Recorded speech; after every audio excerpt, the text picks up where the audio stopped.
నమస్తే అండి. ఎక్కడి నుంచి మాట్లాడుతున్నారు? మాడుగుల మండలం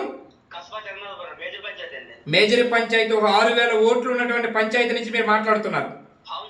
ఓకే, ఇప్పుడు ఇప్పుడు పైలా ప్రసాదరావు టీడీపీ టికెట్ టీడీపీ అధినేత చంద్రబాబు కేటాయించారు. అది ఎంతవరకు నిజమంటారు? అది నిజంగా గెలుస్తారంటారా, గెలవరంటారా? మీ మాటలు చెప్పండి. ఓకే, టీడీపీకి డిపాజిట్లు కూడా రావంటారు. కారణం ఏంటి?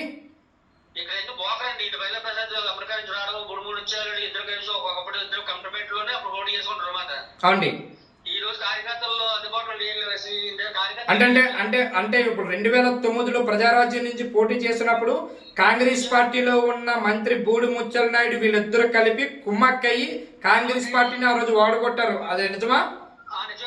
ఆ కాంగ్రెస్ పార్టీతో పాటు టీడీపీని కూడా వాడుకోవడం ప్రయత్నం చేసినట్టు వ్యక్తే కదా పైలా ప్రసాదరావు. ఓకే, ఇప్పుడు ఏంటి అసలు ఏంటి ఇప్పుడు పైలా ప్రసాదరావుకి టీడీపీ అధినేత చంద్రబాబు టికెట్ కేటాయించారు. అది ఎంతవరకు అది నిజమంటారు?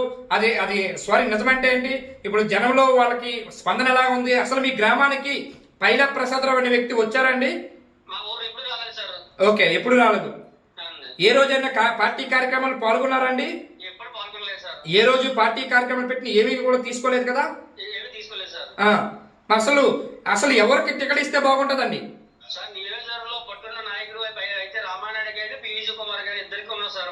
ఓకే,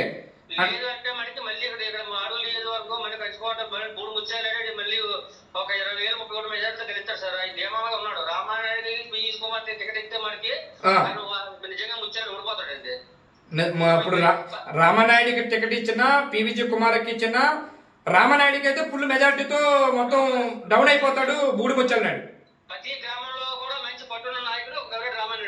ఓకే, అసలు నిన్న కాక మొన్న నాకు తెలిసిన విషయం ఏంటంటే విశ్వాస్ టీవీకి కొన్ని వార్తలు కొన్ని తెలిసాయి.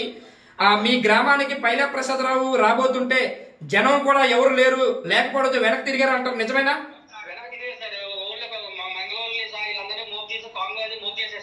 ఓకే ఓకే, ఏమని వెళ్ళిపోయారు?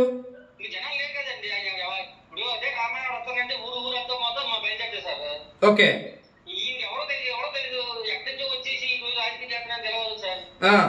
అసలు పైలా ఫౌండేషన్ ద్వారా అనేకమైనటువంటి ప్రవాసాంధ్రులు ఇచ్చిన డబ్బులతో దోచుకు తిన్నారని, ఆ పైలా ఫౌండేషన్ ద్వారా ఒక 20 కోట్లు ఇచ్చి లోకేష్ కి ఇచ్చి టికెట్ తెచ్చుకున్నారని టీడీపీ వర్గాల్లో బాగొట్టదు. ఎంతవరకు నిజమంటారు? ఇప్పుడు ఆయన చెప్పడం అయితే నాకు లోకేష్ కి నాకు అమెరికాలో పోలు వ్యాపారాలు ఉన్నాయి, వ్యాపారాలు పెట్టి నాకు లోకేష్ మాట ఇచ్చాడు అని చెప్పేసి ఆయన చెప్తున్నమాట. అంటే ఇప్పుడు లోకేష్ కి ఇప్పుడు పైలా ప్రసాదరావుకి వ్యాపారాలు నేపథ్యంలోని డబ్బులు ముడుపుల నేపథ్యంలోని బ్రోకరేజం చేసుకొని ఇట్లాంటి వ్యక్తికి టికెట్ ఇచ్చారంటారు. నిజమంటారా? ఓకే, మీ పేరండి? నా పేరు సంతోష్ కుమార్, మాజీ గ్రామ కమిటీ ప్రెసిడెంట్ అండి, హై స్కూల్ చైర్మన్ అండి, కోఆపరేటివ్ డైరెక్టర్ అండి.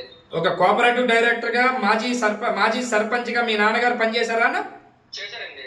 ఓకే, అక్కడ అప్పుడు మేజర్ పంచాయతీకి ఒక మంచి పేరున్నటువంటి నాయకుడు మీరంతా.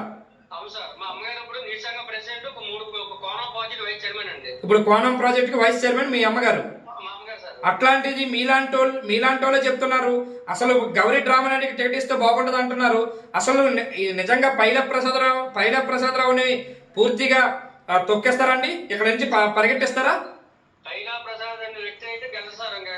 ఓకే, చంద్రబాబు నాయుడు గారు ఆలోచించి మరి ఎందుకు ఇచ్చారు అర్థం అవ్వలేదు కానీ రామానాయుడు చేసిన ఎన్నో కార్యక్రమాలు ఎంత మంచి కార్యక్రమాలు చేశారండి ఆయన. ఓకే, మరి ఈ రోజు ఎక్కడి నుంచి వచ్చి ఆయనకి టికెట్ ఇవ్వడం అది కరెక్ట్ కాదని చెప్పేసి నేను అనుకుంటున్నాను సార్. ఓకే, ఏదేమైనా రామానాయుడికి టికెట్ ఇస్తే మాత్రమే అక్కడ టీడీపీ ఉంటది, లేదనుకోండి టీడీపీ పతనం అవుతుంది అంటారు. నిజమంటారా? గ్యారంటీగా ఇప్పుడు పైలా ప్రసాదరావుకి ఇవ్వడంతో వైసీపీ 3వ సారి గెలబోతుందని చెప్తారు. ఎందుకంటే రామానాయుడు అయితేనే పివి కుమార్ గారిని వాళ్ళిద్దరూ అయితే మనం బయట చేయాలి, ఈ పైలా ప్రజలతో మనకి వెంట్రుకతో సమానం అంటున్నారు పైలా ప్రసాదరావు. పైలా ప్రసాద్ మా పోటీకి వెంట్రుకతో సమానం వైసీపీ నాయకులు అనుకుంటున్నారు. Thank you very much. మళ్ళీ వస్తామండి, మీకు లైన్ లోకి వస్తాం.